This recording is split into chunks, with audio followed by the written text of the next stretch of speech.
જય માતાજી. પેલી કહેવત છે ને કે બાળોતિયાના બળેલા હોય ને ઠાઠડીએ ન ઠરે. મને જ્યારે મારા ગૌઠાબા કહેવત સમજાવતા ને તે મને સંભળાવતા ને તે મને સમજ ન પડતી હું કહેવા માંગે છે.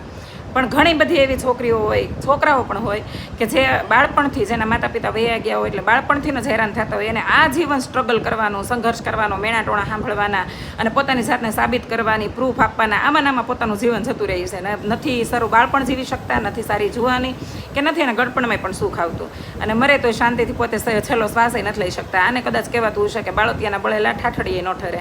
બાકી ઘણા એવા છોકરાઓ હોય છે, કોઈ કર્મયોગી હોય, કોઈ રાજયોગી હોય, કોઈને બાપ દાદાની મિલકત વારસામાં મળી હોય, કોઈને સંઘર્ષ મળ્યો હોય, કોઈને વેર મળ્યું હોય. આમાંથી એક વસ્તુ તો મને શીખવા મળી જ ગઈ કે જીવનના સંસારના એક સાર મળ્યો મને કે એક જ માના 3 ભાઈ બહેન છે. મારો ભાઈ રાજયોગી છે કે એને બધું એમને જાતે જ મળી ગયું. એકનો એક દીકરો હતો, દીકરાનું મહત્વ તો આપણા દેશમાં કેટલું છે બધાને ખબર જ છે. અને અમે લોકો કર્મયોગી છે કે આ જીવન કર્મ કરીને પોતાની જાતને સાબિત